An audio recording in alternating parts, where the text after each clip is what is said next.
Hey guys, thanks for joining in and thanks for listening to today's episode. We're going to be talking about 5 myths to getting stronger and building muscle. So, if you've been trying for months or maybe even years to put on muscle and build strength without the results you're hoping for, today's episode is for you. So, this is a highly individualized topic. And while there are several things to take into account when addressing a goal like this, you might be limiting your ability to do so by following some common myths that are out there in the fitness industry that are actually steering you in the wrong direction when it comes to putting on muscle. So, if you're looking to get stronger and build muscle, make sure you're aware of some of these common myths so that you can put more focus on the right things that truly work. We're going to jump right in here. These aren't all the myths out there, but these are the 5 we're going to highlight today. So, number 1, you need to eat your body weight in grams of protein.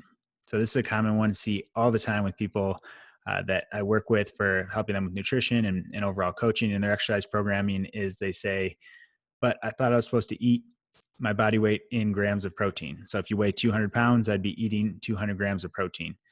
And there's a lot of debate out there on what the ideal protein range is, but it is not necessary to get strong and build muscle to have that much protein.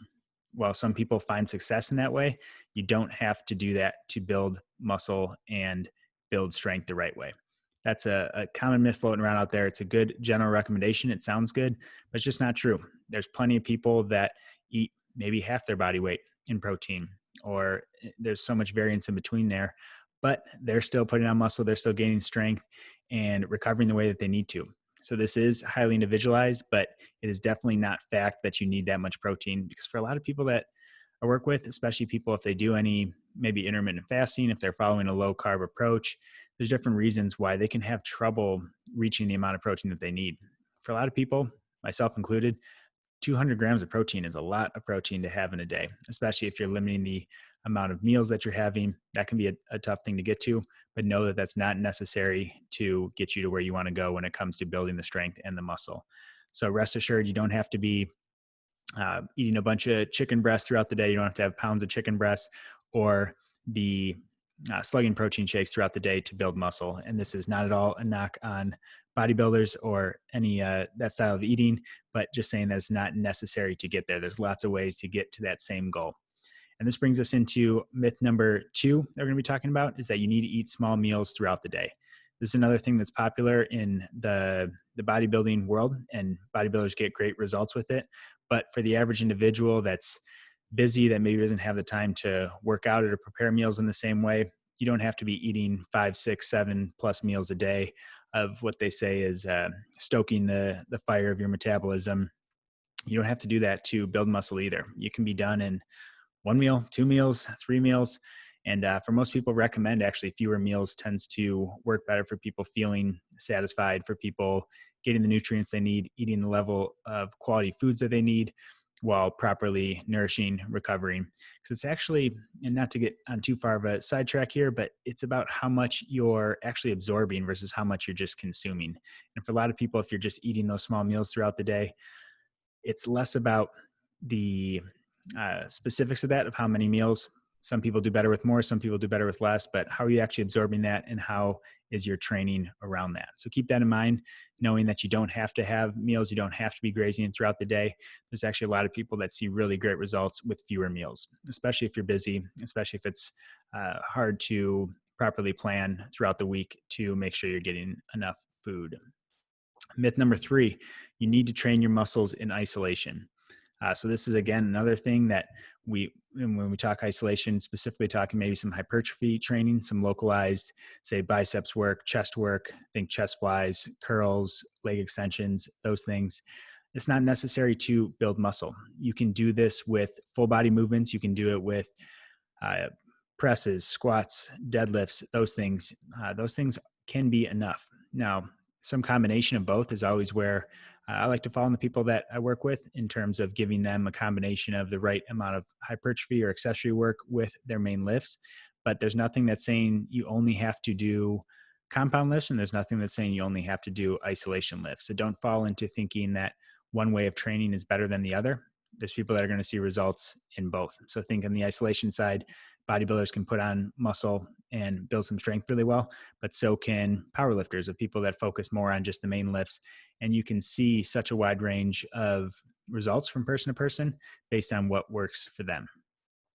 Myth number 4, that you need to perform high intensity interval training, or what people call HIIT training. So think things like Orange Theory, like CrossFit, like F45, like any of your circuit type training.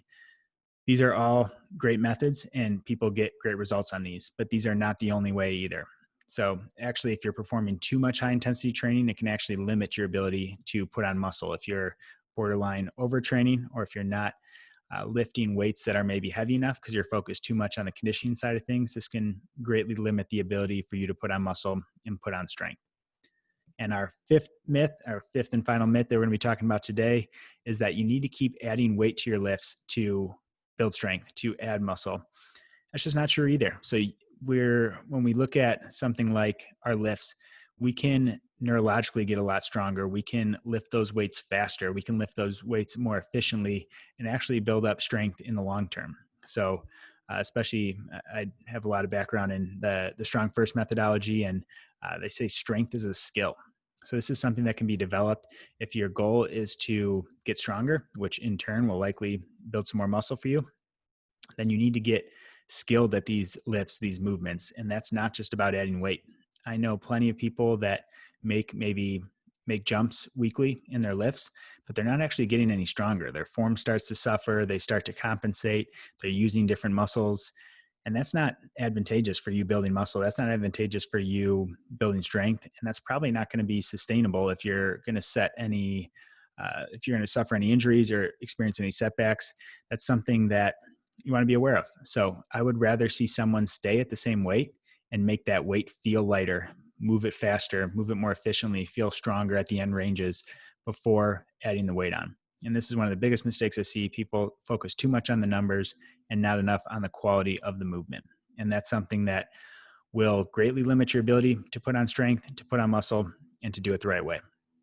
So remember, don't get caught up in the myths of the fitness world. Some of these claims can sound good and some may even seem intuitive, but that doesn't mean they're actually helping you reach your goals when it comes to building strength and muscle. So these are just a few of several myths out there that I have to dispel with people that come to work with me and the coaching clients that I get to see and help with nutrition and exercise programs specifically. But if you're looking to build true strength and muscle, then don't fall for these myths. Stick with the basics that work: proper nutrition, a well-developed exercise program, and other lifestyle factors that will actually help you push the needle forward. Hope this helps, guys. Take some of these things into account. Be more aware of when you're reading things, especially on the internet. There's a lot of claims that sound good. Don't fall victim to it. Stick with what works. We'll talk to you guys soon.